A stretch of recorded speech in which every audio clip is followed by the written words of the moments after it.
Okay, we are live. Welcome back to the Hill of Roses, where we come once again to celebrate the best contributors to our independent policy movement for progress to bring power to the people. With us today, we have Lauren Ashcraft, a congressional candidate from New York's 12th District. Lauren, welcome to the program.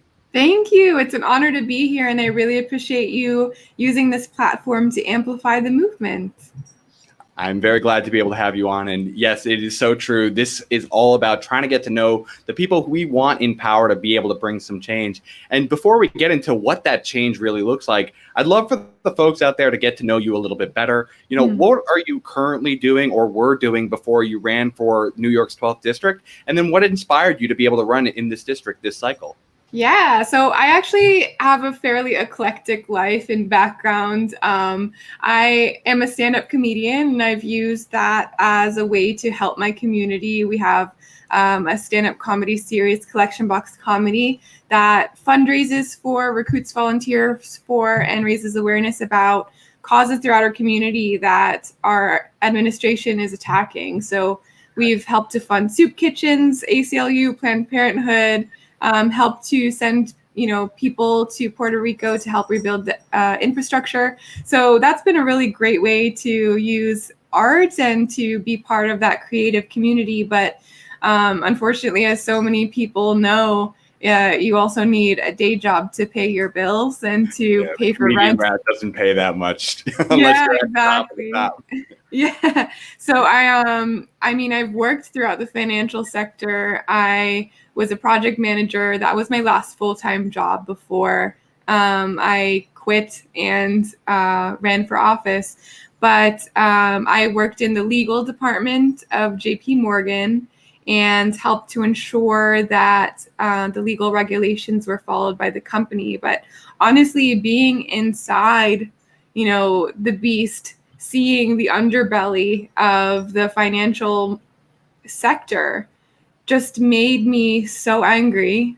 And I'm using all of the knowledge that I've gained to help people like myself quit. Fighting for Medicare for all, for a federal jobs guarantee, I think about my coworkers in two different companies that haven't been able to leave. And I think about the fact that a lot of us don't leave because we're afraid we won't have health insurance. And COBRA is just not an option for working people. It's something that people can't afford and they choose to forego it. I know I have, and I've just gone without insurance between jobs before, as so many people do. And we are the only industrialized country that you have to be employed to have health insurance and healthcare coverage and not be afraid to go to the doctor. So I would love to make it very easy for people to leave jobs they don't necessarily morally agree with, but that's not where we are in our society. And our representatives have set up a society where you have to work. You have to work at these places. Yeah, and so, obviously the comedian route has definitely given you some ability to do some public speaking. But, I am a project manager myself. I work in the financial services industry as well. So, I can relate to your story there. It's not exactly the thing I would love to do or think I'm helping society the most with. But, frankly, it does build up some level of a skill set. What do you think having that background beyond just, the financial system industry knowledge and, the ability to, as you said, you worked in the legal department. What do you think being like a project manager in that industry has taught you? You know what? I feel like you understand me so well now. So one of the things that, we look back and we started with negative $500 in this campaign and 3 people. We were a team of 3 people. Now we're a team of 500 people, and we've raised 6 figures and, off of small donations. We're really proud of where we've come. But I look back at the very beginning and, we all played campaign management. We all set goals. And my project management skills most certainly helped us get off the ground, if I do say so myself. Well, that I can certainly understand. And you know what? It is a sadly hard to run in venture when you don't have much money to start in politics. What was the inspiration beyond just the wanting to remove from work? Why did you want to run at a federal level for a congressional seat? Is it just for the Medicare for All and federal jobs guarantee? Or do you think there is more that needs to be done on a federal level compared to the state and local level? No, so state and local level are so important, and that is why I'm so proud to support so many people running for those offices throughout my city, and across the country as well. But at the federal level, I actually also have worked for the federal government, for the U.S. Department of Housing and Urban Development. I have fought for affordable housing to be built in communities where I've lived. And I've helped to plan the Women's March on New York, which Nice. We are so far from being equals in our society. I was just at, and you know this too, I was just at a vigil for all of the Black lives that have been ended way too soon through police brutality and murder. And I was at a vigil for them today, and I think about all of these most urgent issues that we're facing, and the ones that I just cannot sleep at night if I don't fight against these issues are at the federal level. So that is why I'm running. And, I have seen so many people just fight to keep their careers, and I don't see what else they're fighting for. I don't see a vision. I don't see where they want to take us. But I am fighting for Medicare for All, a Green New Deal, to cancel student debt. I'm fighting so that our federal government finally works for the public good. And we are so far from that right now. And, being in Foley Square today with so many people just mourning the loss of so much life and seeing over and over. I mean, we've all seen the video of George Floyd being murdered, and it's not okay. And we have to stand up as a country and fight against these things. Yeah. And, obviously this is an incident that happened in Minneapolis, but this is something that has happened all across this country. And I know, in your area, working in Manhattan as well as Brooklyn, and I think Queens is part of New York 12th district, there's definitely been some incidents with the New York PD. Can you describe a little bit more like the characteristics of the district that you're trying to represent and some of the issues that extend beyond criminal justice that they're facing? Oh, yeah, absolutely. So New York's 12th congressional district is a lot of the east side of Manhattan, Roosevelt Island, parts of Astoria, Long Island City, Greenpoint, and Williamsburg. So it's a circle around the East River. And so when you think about us surrounding the East River, the number one issue we're all facing is that our sea level is rising at 1.5 times the rate of everywhere else around the planet. So New York's 12th congressional district is going to be some of the hardest hit people with the climate disaster. And I also think about the fact that frontline communities are right next to fossil fuel burning plants, right next to highways, right next to Superfund sites, and also right next to parks that have to be buried, rebuilt 8 feet higher, and have a flood wall installed, and people are going to be losing their green spaces. So climate disaster is a huge issue for us in New York's 12th congressional district. Before this crisis, there were 23,000 people with no health insurance at all. And, it's a young district. The average age is 35. A lot of us are creatives and freelancers and participate in the gig economy, and people don't have health insurance. And so fighting for universal health care is a New York's 12th congressional district. That's one of our issues. And because we are also very young, a lot of us, a lot of people in New York's 12th congressional district also face a lifetime worth of student debt that they have no idea how they're going to pay off. So that's a local issue as well. And all of these issues intersect. And when I fight for human rights, it is education, it's healthcare, it's housing, which I'm right next to Queensbridge, which is the largest public housing complex in the Western Hemisphere. And I think about the fact that, so many of them are struggling. They are living with leaks. They're living with severe mold. I've seen people with walkers have to crawl upstairs because the elevator is in a state of disrepair. And we just aren't seeing the fight at the federal level for all of us to have a level playing field. And I certainly haven't seen that from my opponent, who, spent 2017 fighting to fundraise to get 2 pandas from China for the Bronx Zoo. So I mean, it's scary. You know too what it's like to work in the financial sector, and I worked there every day, and I saw with my own eyes how these huge companies would be a priority for the federal government. And then I know, from my own personal experiences, my grandfather was a quadriplegic and he didn't have any help. And redoing the home so that a wheelchair could fit in it, that was on the family. Making sure that he had caretakers, that was us. We were the caretakers, because you can't afford one if you don't have a salary. So I think about how all this money and all this attention gets thrown at the financial sector while everyday people are struggling to survive. And those are the issues that we face in this district. And people like my grandfather also can't use the subway because it's not accessible. So there's so much going on here. And where we start is on day one. I am somebody who's struggled in the district, and I will fight for people like my family and like my neighbors and like all of us here who've gone unrepresented for so long. And I really look forward. I would be very honored to represent my district and actually fight in that way.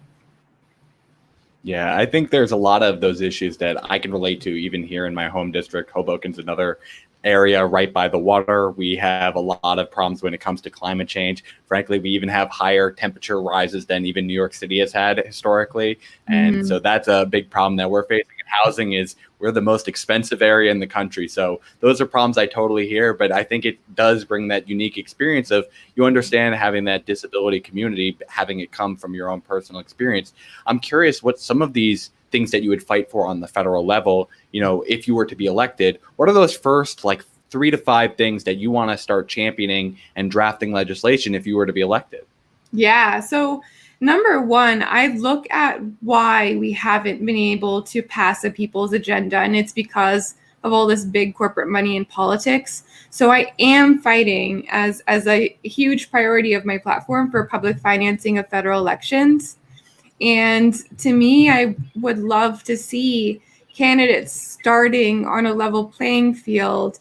And I have learned through doing this myself is we've worked really hard, and we're really proud to have raised 6 figures of donations. That's hard earned, and I'm really proud of that. But what if we had the time to spend helping our neighbors instead of me dialing donors? And what if it weren't all around money to see who's actually viable? What if we look at somebody's passion and vision and creativity and life experience instead of their bank account? And it's really like a pay to play type of environment, and we worked really hard to navigate it. But public financing would be such a relief to grassroots candidates, and it would also help them win against people like my opponent who take $700,000 of corporate PAC money every single cycle they run in. And we've called her out. We've asked her not to take it, and she said she will not refuse any money. And that's not the kind of person I want to represent me. So public financing of federal elections, too long, didn't read. The Green New Deal, because that issue is a very serious issue for my community, the climate disaster. And we can even go further. It's a framework. So we can talk about the fact that it does include a jobs guarantee. It includes green jobs, sustainable jobs, training. And there's also a Green New Deal for public housing. So my neighbors could benefit from jobs that are making their living environment more sustainable. They're getting training, their homes are getting retrofitted, and it's a win-win for every single person. So Green New Deal, Medicare for all, and canceling student debt. Those are all my top issues. Yeah. And, I think that first one makes a lot of sense to me. Like, I was looking up your district beforehand, and, Carolyn had basically been able to landslide most Republicans. So the fact that she's still taking corporate PAC money is simply because she wants to defend herself from progressives like yourself and previous primary challengers. So I totally understand you there. Would you be looking to do something similar to what like the New York State model is of matching funds when you're talking about public financing? Are you thinking of democracy dollars? What does that plan type look like to you? Yeah, so I love the matching program that New York has, and you get a certain number of donors within your jurisdiction, and you show that you have actual support from real people, and then your funds are matched. So people like myself, who right now I don't have a job, but my friends are running for city council, I'm proud to give them $10 because that $10 helps them get a match. And I'm excited to give. And I know that my money is being, amplified in that way. It's an exciting process. And at the federal level, we need something like that to help grassroots candidates like my friends who are running for city council, and like the entire slate that I'm running with, Brand New Congress and Hill of Roses, and this amazing coalition of candidates across the country that are fighting to get that big money out of politics. Yeah, that certainly makes sense to me. I do think it needs that kind of two-pronged approach where you're first giving the people the money to use, and then you're amplifying it once they've chosen to use it. The other question that I had for you on the policies that you laid out there is you talked about the Green New Deal. The Green New Deal is a resolution currently. How do you think passing that would turn into legislation? What parts of that do you think need to be actually executed? And how did you actually feel today? AOC came out saying that she supported adding something like nuclear energy into part of the Green New Deal. What do you think is the way you would try and turn that resolution into legislation? What we need to do is realize that there are so many groups, local groups, state groups, federal activist groups like Sunrise Movement. I'm proud to be endorsed by New York Youth Climate Strike, but these are the people and groups that we need to partner with at the federal level to make sure that we have people sitting around the table. We're including the policies that we need to include and fight for, and that we help to educate the public about how absolutely necessary it is. I look at something like Medicare for All, and I've gone to rallies and town halls with groups like National Nurses United and amazing activist groups and self-advocates, and I think about the fact that the majority of Americans understand and want Medicare for all. And that's where we need to get with the Green New Deal. And the more that everyone just knows this is the direction we need to go in, the more pressure that's going to be placed on senators that are sitting there taking money from fossil fuel companies and ignoring the needs and wants of their constituents. So that kind of person's going to be voted out, but not every single person across the country understands the direction that we need to go in, and I would love to be part of helping that conversation. And nuclear energy, I'm part Japanese, and I think about how nuclear energy has really harmed a lot of communities. So I have my hesitancies about it. I would really want to see a lot of studies before we move in that direction, although I do realize that if it's done correctly, it could be the cleanest energy, but I'm very worried about it. So I would not sign on to moving in that direction right now. Okay.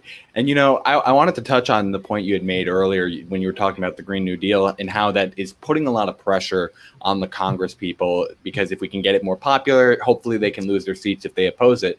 I wanted to hear your strategy. If you are to be elected How do you think we can advance the progressive cause? Because, simply just having the support on the issue, if we look to the top of the ticket when we had Bernie Sanders running against Joe Biden, a lot of people agreed with him on the issues, but they didn't decide to move forward with him as the candidate. What do you think needs to be done to actually advance these causes if you were to be elected? Oh, so this is where coalition building really, really comes in. And that is one of the things I'm most excited about is like day one, should I be honored with being elected? I'm already in a coalition in Slate with people like Representative Ocasio-Cortez and Representative Tlaib, who've both been endorsed by Brand New Congress, which is a slate I'm very proud to be a part of. But multiple other candidates have already made it through their primaries, and their generals are looking pretty damn good. And we're going to start off day one having a coalition of us. And that is where it comes in, is we'll have each other's backs. We're going to be working together to help educate everybody about how important these issues are. And the more of us that get into office representing the right things, the faster we can get a people's agenda actually passed. Yeah. So I'm curious, you had mentioned kind of this slate of candidates and hopefully being part of that progressive caucus. I'm wondering what you think the progressive caucus in general, as of right now, can be doing better to help move these causes forward. I mean, the Republican Senate is absolutely a problem, but we realize it's a problem because it's where a lot of bills go to die, but we don't see our representatives fighting to change that. Like if I'm elected, I'm going to be using my platform to get other people elected. And I realize like every cycle takes time. You can't change the entire face of Congress in one election, but you can change it in 2 and 3 and 4. And you don't stop fighting. Like at what point did my representative think, you know what, I can spend a lot of my time on panda bears? But like that's how we got to this position. And it's passive leadership. It's being so disconnected from the everyday issues that people face in your community. And you absolutely can never stop.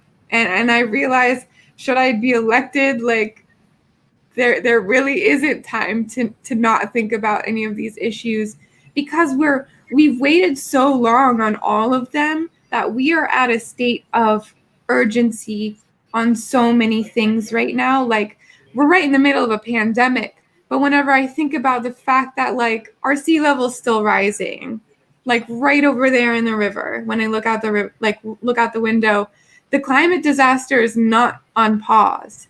So we've just waited for all of these issues to get so bad that we can't just pick a priority. We have to work with local groups, activist groups, and work on educating the country on so many things all at once because we have a lot of work to do. Yeah, and the one thing I wanted to clarify is more of like that short-term goal, because your strategy you just mentioned for the Progressive Caucus is something where it's like cycle over cycle, making sure that you're supporting more of these candidates so that they can join the coalition and build. But, obviously in the House of Representatives, you have a 2-year term. What do you think can be done within that first 2 years when you can't just say, we're going to elect more to the coalition, that they can do to start, making some of that progress? Because as you said, we can't wait on these issues. How does the Progressive Caucus gain more power in Congress, in your opinion? Honestly, I think we gain more power by using our voices. We see some of the biggest change makers being freshman congresswomen. And that's pretty badass, but it's also kind of sad because they're just unbought by these corporations, and they're in this because they had a vision for their communities that they're going to speak up about. And I think about the fact that I emceed the Women's March in 2019. I brought AOC on stage, and she talked about the Green New Deal. She wasn't even in office yet. It was a few days till she was inaugurated, and everyone knew what the Green New Deal was because of her. Yeah. And if I think about it, blows my mind. I think about the fact that my representative's been in office for 27 years. And what if she had that type of advocacy? Like, what would our country look like if our representatives cared? And it's hard to imagine. It's really hard to imagine, but really great things can be done when our representatives are actually fighting for us. Yeah, that certainly makes sense. I do think that there is a lot of power in that first term where you have that platform. It's like, oh, this is a sea change. They wanted to bring new blood in. Let's hear what they have to say that are representing these new ideas. The last question I have for you before I turn over some time to my audience to hopefully ask you some questions is, obviously you think that Carolyn is not doing a sufficient job in your district. How in general do you evaluate if candidates are doing a good job? What are those things on like a litmus test? If you were considering other people to endorse, you're clearly part of a slate. What are those things that they need to be agreeing on with you to be part of a coalition you want to build? Number one is you cannot be bought by corporations. Like, I look at the bank account, like I go on Open Secrets and look at, your representatives' donations. And if you are worried about gentrification and homelessness in your community, and you see that they're getting a whole bunch of money from big real estate developers, they're not working for you. And if you're worried about entering into countless endless wars, then why has my representative taken so much money from defense contractors in her career? So that is really, like, if you call yourself a progressive, I assume you don't take corporate PAC money, but unfortunately the majority of them do, and they've just co-opted the word. So that's really my number one litmus test. And also, I do want to see a sense of advocacy for you. Like today, I went and I was at a vigil and I stood with my city, and I didn't see anyone else in my race doing the same thing. I'm packing lunches for people in my community. I'm packing grocery boxes for them. And I want to see our representatives do more than host soirees. This is about making sure that your neighbors have what they need to survive, and being empathetic enough and also connected to your community enough that you don't live in a bubble of privilege where you forget about the needs of everyone else. And I personally don't have a home to escape to in Virginia or North Carolina or the Hamptons. This is my home. And I'm struggling to pay my rent here. And I would like my representatives to always understand the fight of the everyday person. I don't see that. So I'm running. Yeah, no, that makes sense. And just a clarification point on that before I go to the chat. How will you know in your mind if you've done a good job in your first term? How do you want your constituents, if you were to be elected, to judge you? Oh my gosh. I mean, I want my constituents to have an open dialogue with me. One of the things I am most proud of is that we have multiple live sessions a week where I'm cooking lunch or like twitching Fortnite or something like that. But people could just drop on and say hi and ask me questions. Like, we don't check who's coming in and going out. Like, you're just welcome to come in. And I always want to keep that type of environment where we have an open dialogue. Come in and tell me that you disagree with a bill, and I will explain to you why I decided that way. And I always, I never want to I look at how my representative has no idea what it's like to be me. And I would be horrified. And one of the things that we're finding when we're calling our district is, we make 1,000 to 2,000 calls to our district every day, and people just don't know who their representative is.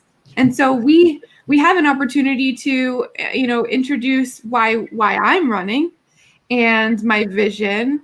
But the thing is, if I'm in office for 27 years and my community doesn't know anything that I've done, I would be horrified. Yeah. And please don't keep electing me. You know what I mean? Like, I want to earn it every single time. And I expect to be challenged. I expect people to hold me accountable. I expect you to drop into my live streams and tell me you disagree with me, and I will listen. And I look forward to that. Okay. Well, thank you for answering my questions, Lauren. I'm now going to go to some of my audience's questions. I'm going to start with some that I got beforehand. I wanted to make sure we normally record at 6:30, so a few of our regulars were not able to make this time, so I wanted to make sure we still get their questions in. The first question I have for you is from David. He's from North Carolina. He wanted to ask you on the subject of healthcare. You know, there's been a large push for Medicare for all and a single payer system, as you brought up here today. But, you know, frankly, the current composition of the House and the Senate has had not just the Republicans opposing it, but some of the more moderate Democrats saying that that's a step too far. Do you see a public option as something that is acceptable? Obviously, you're going to keep fighting for a single payer, but do you think that's a good first step, or do you think that harms our healthcare system? I will not fight for incrementalism. Like, the way I've decided, like, I will sign on to things that help my community, even if it's incremental. But my proposals, what I fight for, what I'm fighting for right now is universal health care, is Medicare for all. And so, yeah, like, if we would get a public option, it's a step in the right direction, but we shouldn't be talking about compromising on something that we haven't had the opportunity to really truly fight for yet. So right now, in the middle of the coronavirus pandemic, people are dying.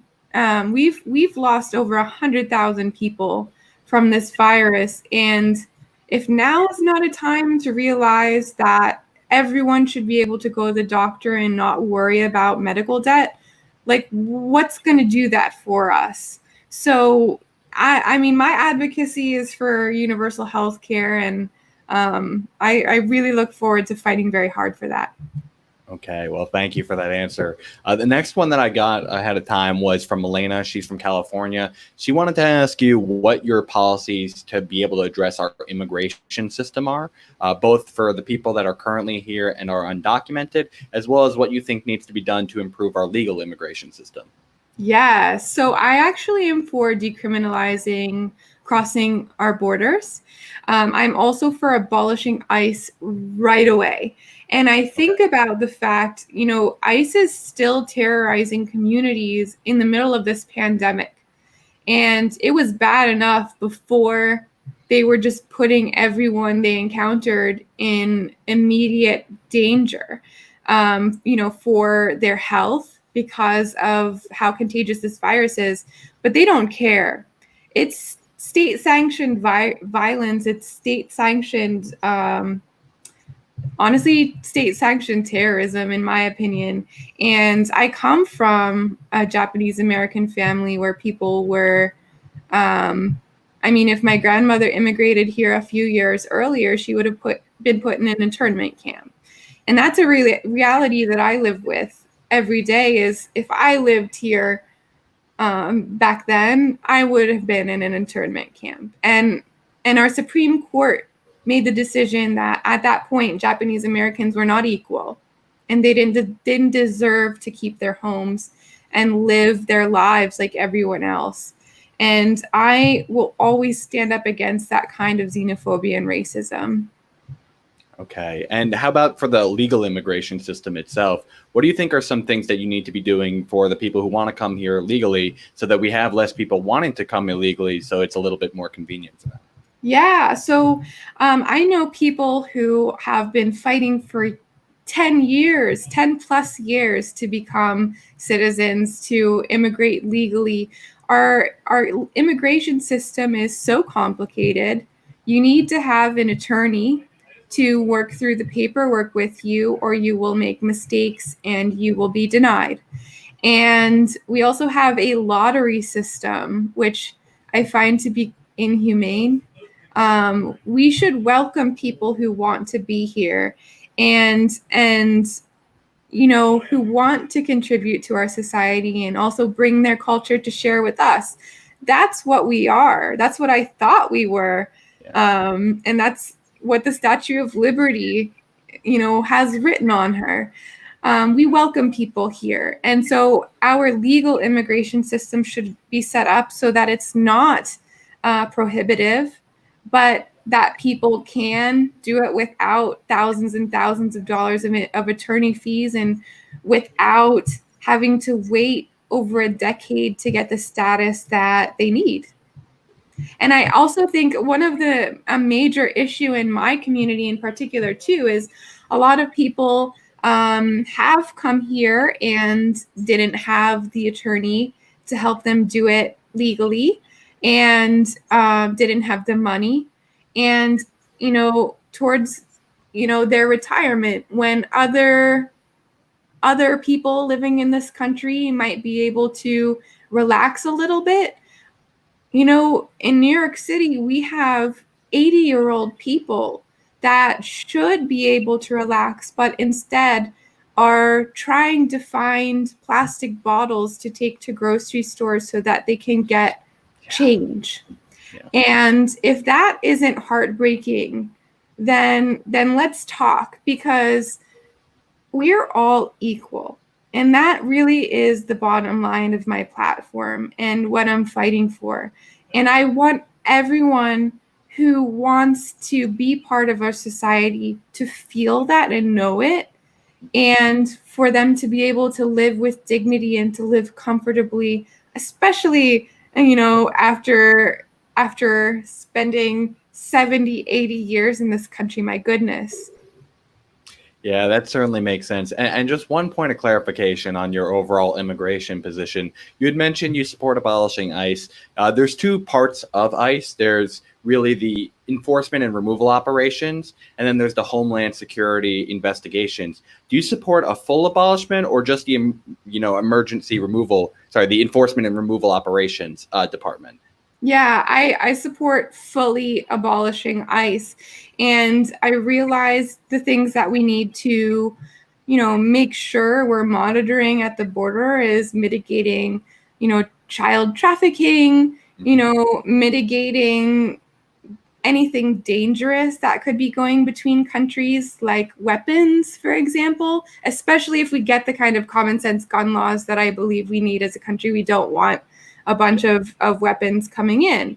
But the thing is, we have a very warped view of what's dangerous. And another part of my platform is decriminalizing the usage of drugs, of all drugs.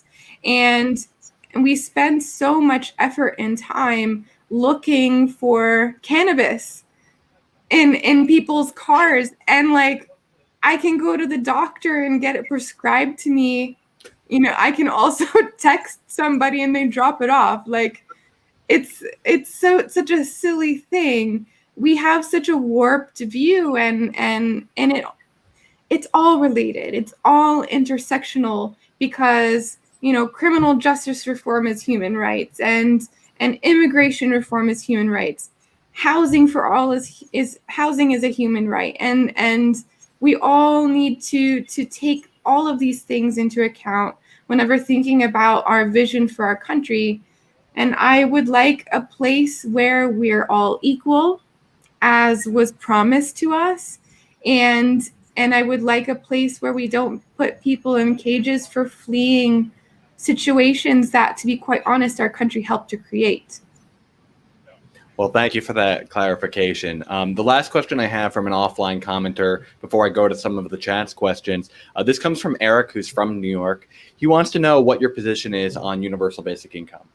Yes. So, you know what? I really do thank Andrew Yang for raising this awareness and making UBI part of our conversation. AOC has done it with Green New Deal. Andrew Yang's done it with UBI. And honestly, that's amazing advocacy. So props to Andrew Yang. And also thank you for fighting to get the presidential primary back on the ballot in New York State. Very nice. Very cool. And he's really active in endorsing down ballot candidates. So very cool. Lots of points from me. But yeah, UBI, I am for a universal basic income, my advocacy is around making sure that we don't means test. And what I mean by that is I do realize that there are a lot of people that have come here and are undocumented, and they deserve to live with dignity as well. And so I think that universal basic income should go to every single person living in this country, regardless of citizenship status, regardless of income. And if we're worried about the billionaires getting UBI and we don't think that's a good idea, let's tax them their fair share. We'll get it back. We'll get more than that back. Just let me into Congress and we'll take care of that. Yeah, so we can hope that you get involved in that budgeting process so we can get some of that taxation done. But thank you for answering Eric's question. Let's now go to some of the questions that we got in chat.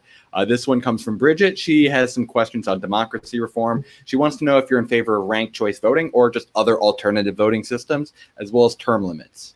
Yes, ranked choice voting. I'm so passionate about it and really excited that New York has fought so hard for that to be part of our elections, but not federally.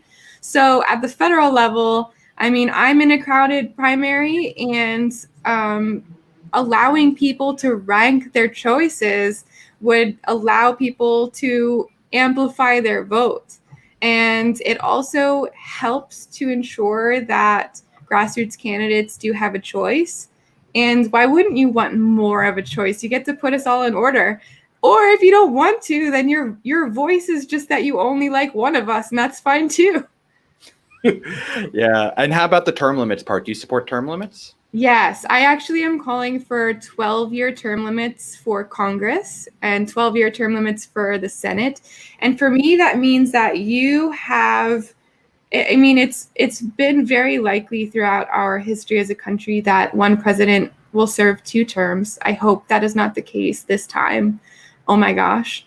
But likely, you know, throughout history, if you have a president that has a moderate approval rating, they'll probably win again. So the way that 12-year term limits work would be 2 terms of the same president plus one term of transition. So you can make sure that the platform you have fought so hard for is being transitioned to somebody else who's well trained to take on your position.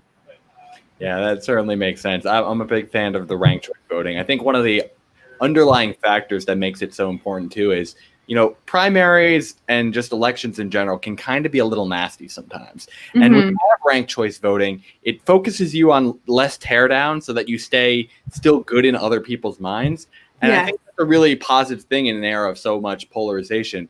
I had one question of clarification for the term limits part. You mentioned Congress, at, you know, both House and Senate, but do you support that also for judges as well? Oh my gosh, yes, Supreme Court judges should not be lifetime appointments. Yeah, I mean, 12 years would be great for them as well. I am very worried about if we don't replace Trump, what it would look like to have yet another Trump appointee on the Supreme Court. Kavanaugh's pretty bad. I mean, I believe Dr. Blasey Ford, and do not appreciate that we have somebody like that representing me for the rest of his life. Yeah, that's certainly true. And we're having to hope that RBG can last as long as we can. So sometimes it's a double-edged sword, but I do agree with you there.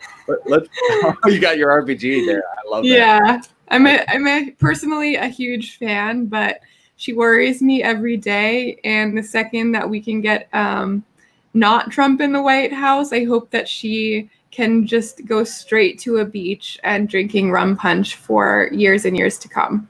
Yeah, I do agree with that. It would have been nice if she had stepped down during the Obama administration, but who knows with their obstruction if she would have been properly replaced. Let's go to our next question here. This comes from Chris Salazar, and this is more of a question about neurodiversity, things like autism. How do you think we should be addressing that in terms of our political landscape, people who have both neurodiversity and how they've developed, as well as just, you know, mental health in general? Yeah, really great question. And I'm actually, you know, accessibility and disability rights and neurodiversity, it's all a part of my platform. And we were so fortunate to have just had a town hall with self-advocates, one of whom has autism. And I am so thankful for the time that they were able to share with me. And one of the things that I've learned from them is that the number one thing that a representative can do to fight for people in their community is to never stop partnering with people in your community, because I don't know everyone's issues as well as they know their issues in their, personal circumstances. And I can never stop listening to how I can best fight for my community. So I really look forward to continuing to partner with amazing activists in that way and self-advocates.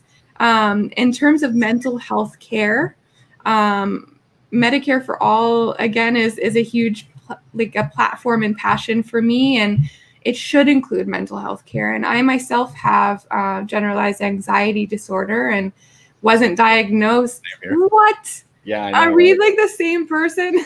We'll find out more over time. And I do love your answer, though, in terms of having that just representation from the community as part of the team. As someone who is kind of on the spectrum myself, actually, it is important to be known that it's not like we're uncapable individuals. We can be part of the conversation, but there are unique needs that do need that unique perspective. So I do like that answer. And I do think, yes, universal healthcare is a great first step for mental health care, because no one should be feeling like they have a price barrier to go seek help that they need, because otherwise the cost is going to escalate when you have potentially a crisis moment that might actually impact the rest of society of how you handle that stress. So I appreciate that answer and the inclusion of us at the table. Let's go to one. We're going to go 3 more questions before we wrap up and let people know how they can help your campaign. This one comes from Brandon Buchanan. He asks, if you're to be elected, what are some of the committees that you'd be interested in working on after election? Oh my gosh.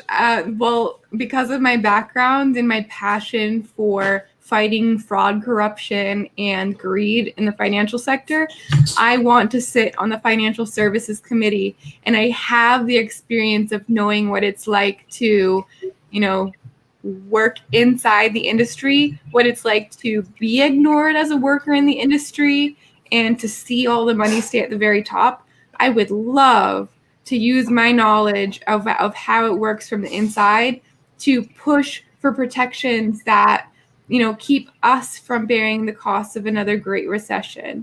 And I hate to guess on your age. You seem like a millennial. We've already, oh, you said you're almost 26. Yeah. Sorry about that. No but, we've already lived through, this is the second major economic crisis that we are experiencing in our millennial lifespan so far. And the first one was absolutely due to lack of regulations that protect us. And I'm frankly quite sick of it. We shouldn't get used to, just having the economy fall apart every so many years. We should have protections in place. And whenever I think about the fact that, people get arrested for not having $2.75 to swipe at the subway turnstile here in New York City, which is a criminal justice reform issue and also an issue of race.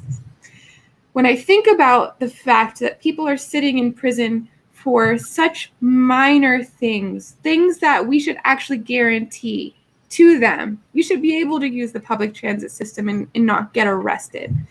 And I think about the fact that so many people in the financial sector knowingly deceived the entire country. And they're walking around, they're sitting on a beach drinking Ruth Bader Ginsburg's rum punch right now. And I would love to make sure that's not possible. Yeah, no, I totally agree with you. And it was an unfortunate fact of the timing of these crises. The first time was right before I went to college. And frankly, I had to completely derail my college plans to go to a more affordable school because we've had all Yes. these constant crashes every 10 years. So it would be Yes. nice to have some of that stability and frankly get stuff like, Glass-Steagall back in action so that we have this separation and, risk mitigation. So it would be great to have another progressive on that, like we have AOC currently on the Financial Services Committee. Yes, my opponent helped to dismantle the Glass-Steagall Act, by the way. So when we talk about her experience and why that means that she just should have her seat for as long as she wants it, it doesn't mean that, by the way.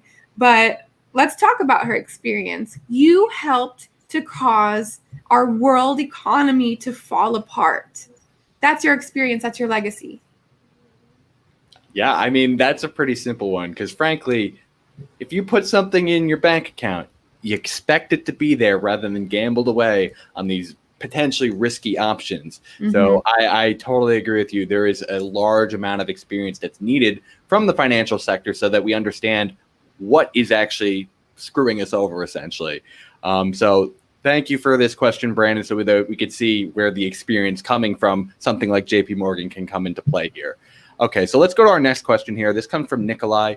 He wants to just ask the simple question of tax churches. I want to expand that to just religious institutions in general. Trump essentially said that these are essential businesses, and that's why they need to be reopened. Do you think that means that they should be taxed as well?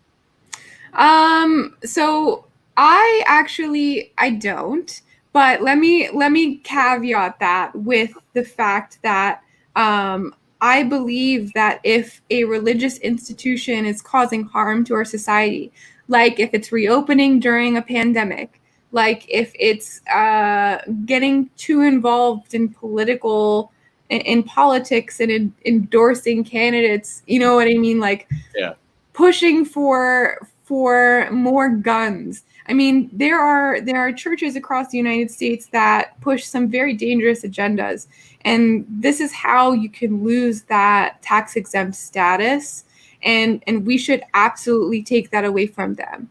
I am a pretty active member of my church, Middle Collegiate Church, which is in the Lower East Side, and it spends a lot of its time, fighting injustices in our society. It feeds the homeless after church services. Outside of the pandemic, it sends people to Puerto Rico to help rebuild the infrastructure. It is a safe haven for LGBTQIA youth that are fleeing homes that are abusive. There are so many ways in which good churches and good religious institutions are providing really beneficial services to society where our government does not. And whenever I think about taxation, I am a proponent of MMT, and I think about the fact that we don't tax things to pay for anything at the federal level. We can and we have spent whatever we want to spend, and the federal budget is just a list of our priorities. So when we're thinking about taxing things, it should be to close the wealth gap. It should be to make sure that religious institutions aren't causing harm to their society, but it's not to pay for anything.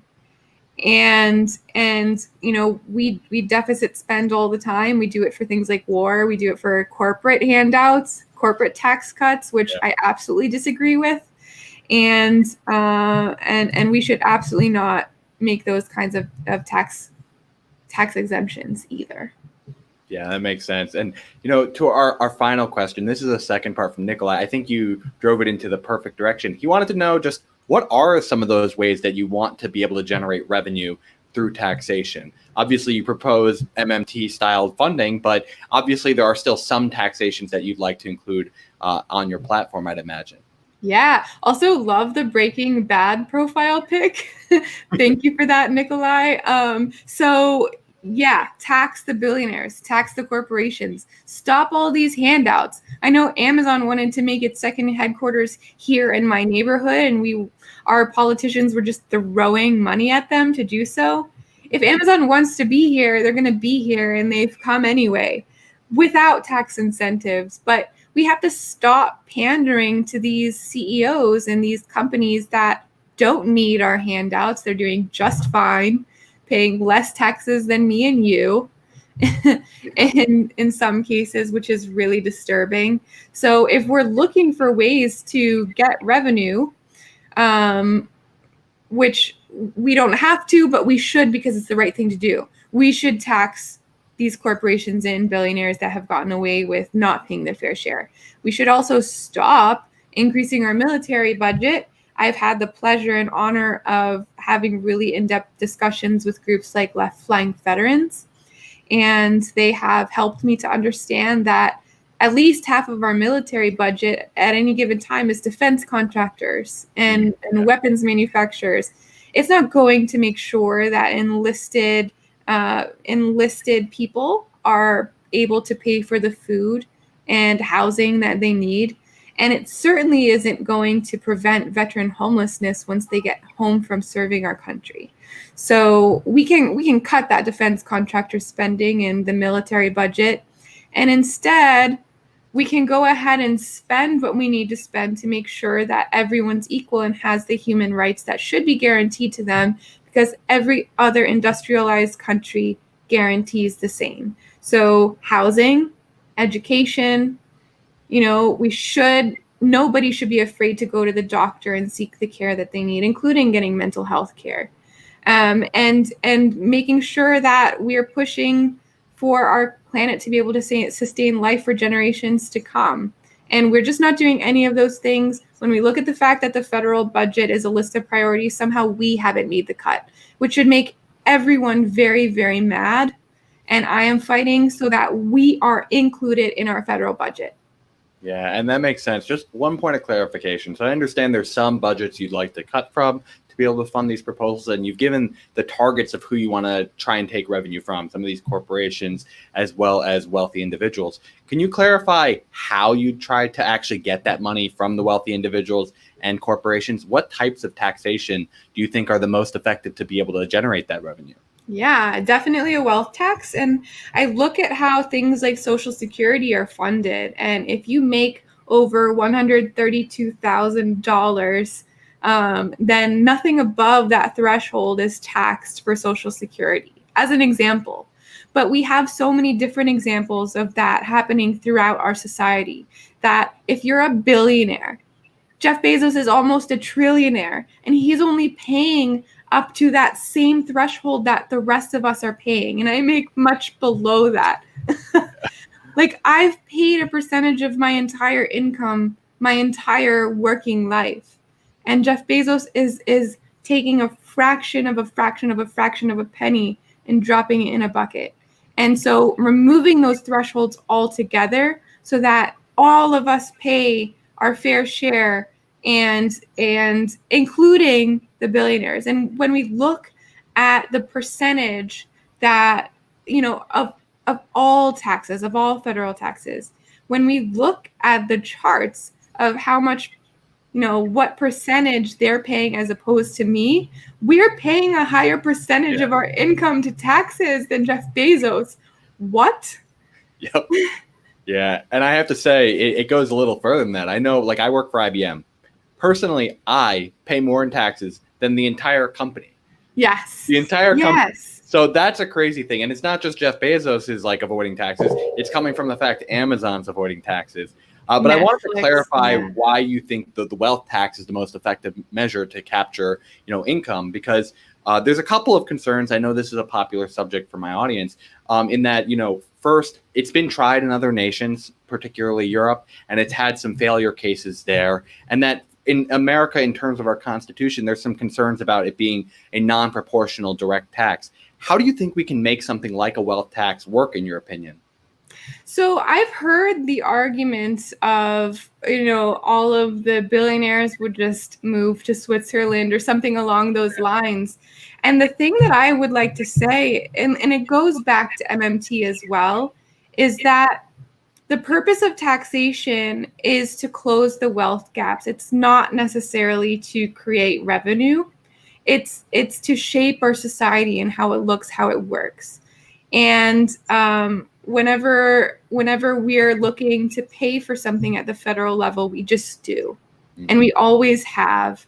And I love to ask this question because no one ever has an answer, but like, how has the deficit personally impacted any of us? How has the national debt personally impacted any of us? And there is no answer because it doesn't. But the lack of our federal government spending on things like Medicare for all and a Green New Deal and making sure that people can get the education they need. The lack of federal spending to keep up with other industrialized countries, that hurts us. Yeah. So, yeah. Yeah, I would push back on that just a tiny bit. It like does have the impact of, inflationary impacts in terms of what we use in terms of our interest rate borrowing. But I do think when it's spent, as you said, on these productive causes, the increase in productivity helps offset that inflation. So if we're spending this money in this deficit spending way in productive causes as you're trying to champion, it does become mitigated. So it's when we spend this money deficit spending on things like war where we don't get a productive use back that we don't see us benefiting because prices rise from that inflationary impact. Yeah, well, inflation, the biggest cause of inflation is when like actual real solid resources are scarce, but everyone has bajillions of dollars to buy whatever they want. So like we can look at toilet paper right now in the middle of the coronavirus crisis as an example, like people charging $80 for a couple rolls of toilet paper. Like that's inflation because there's a finite number of toilet paper rolls. And we can say the same thing, like if there aren't enough workers, if we're not generating the crops, the food, if we're not producing the things that we need, if there aren't enough doctors and nurses to go around, healthcare costs skyrocket. So these finite resources are always at risk. And whenever we're making decisions about our economy, we always have to keep that in mind. But things like UBI and things like our federal government spending what it needs to make sure that we can all live in dignity should not cause inflation if done correctly. That I totally agree with. Well, Lauren, I wanted to thank you for being able to answer my questions as well as my audience's today. How do you think that they can be able to help you out? I know your primary is June 23rd. What can they be doing to be able to support your campaign? Yeah, well, thank you so much for asking. This is go time. So we are making those calls, 1,000 to 2,000 calls every single day. Every one of those calls costs 5 cents a piece. So either if you have time, make calls with us. If you don't have time, but you have a few dollars to throw away, that makes a difference because it pays for the outreach that we're doing right now. So if you go to laurenashcraft.com, you can sign up to volunteer and or donate to our campaign. And we will really welcome you on our team and look forward to winning this together. Yes, I hope everyone does that. Lauren is one of those candidates that I full-throatedly endorse here. I did that when we first came back. And so I really do hope people support her campaign. We may have differences of opinion here and there on the policies, but I do think she's running for the right reasons in some of our most important causes. So if you want to go support her campaign, go to laurenashcraft.com and be able to throw some money or be able to just volunteer with your time. Yes. Lauren, thank you so much for coming on today. I look forward to continuing our conversation into the future, and I'm wishing you the best of luck for your primary coming up on June 23rd. Thank you so much for having me on your show. Really appreciate it. You're very welcome. And now, just before we go, Rosebuds, I just want to let you know of some of our upcoming topics. Next week, we're going to be having another full suite of candidates where we're really going to be going through the gauntlet of making sure that we have full representation of visibility for our congressional candidates. So we are going to be having that Monday through Friday. Please be here at 6:30. Normally we do that then instead of 9, but we wanted to make sure that we could accommodate Lauren going to an important cause as these protests go on for George Floyd so we can try to get more justice. Luckily, we finally got the cop who had done the injustice towards George. What was his name? It was Derek Chauvin. Derek Chauvin. Luckily, he's finally been arrested. So there's more progress that needs to be made. I've already started to see them make the excuses that he was inebriated and had pre-existing health conditions. So we have to keep that pressure up. And we're so thankful that Lauren was still able to join us after that program. So Lauren, thank you again. Rosebuds, thank you for being here. I hope you all are staying safe out there. And